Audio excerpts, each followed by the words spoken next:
এই ভিডিওটি আপনার সামনে আসার অর্থ হলো আপনার চীনা হাঁসের বাচ্চা হয়তো বারবার ফোটানোর পরে মারা যাচ্ছে, অথবা আপনি সামনে চীনা হাঁসের বাচ্চা ক্রয় করতে যাচ্ছেন।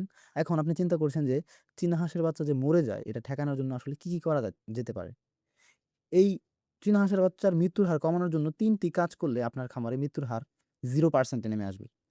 ১ নাম্বার কাজ হচ্ছে বাচ্চাকে অন্তত ২১ দিন কোনো ধরনের পানির সংস্পর্শে আনা যাবে না। কারণ চীন হাঁসের বাচ্চা কিংবা অন্য যেকোনো হাঁসের বাচ্চা যদি আপনি পানিতে নিয়ে যান মানে অল্প বয়সে, তাহলে সেই হাঁসের বাচ্চাগুলোর নাভি ভিজে যায় এবং সেখান থেকে রোগ সৃষ্টি হতে পারে। ২ নাম্বার যে পয়েন্ট সেটা হচ্ছে গিয়ে ১ম ১৫ দিন সাধারণ খুদ বা চাল না খাইয়ে সোনালি স্টার্টার ফিড দিন। আর পানির সাথে গ্লুকোজ বা ইলেক্ট্রোলাইট মেশাতে ভুলবেন না। এতে বাচ্চার ধকল দ্রুত কাটে। এরপরে ৩ নাম্বার যে পয়েন্টটা সেটা হচ্ছে সবথেকে গুরুত্বপূর্ণ পয়েন্ট। ২১ দিনের মধ্যেই অবশ্যই আপনাকে ডাক প্লেগ ভ্যাকসিনটা দিয়ে নিতে হবে।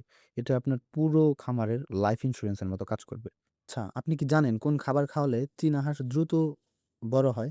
আমি আমার চ্যানেলে এই নিয়ে একটা প্র্যাকটিক্যাল ভিডিও দিতে চলেছি। সেই ভিডিওটি দেখার জন্য অবশ্যই চ্যানেলটি সাবস্ক্রাইব করে পাশে থাকা বেল আইকনটি বাজিয়ে দিন এবং সেই সাথে আপনার হাঁসের বাচ্চার বয়স বর্তমানে কত এটা অবশ্যই কমেন্টে জানাতে ভুলবেন না। আর পরবর্তী ভিডিওর জন্য অবশ্যই পাশে থাকুন। ধন্যবাদ।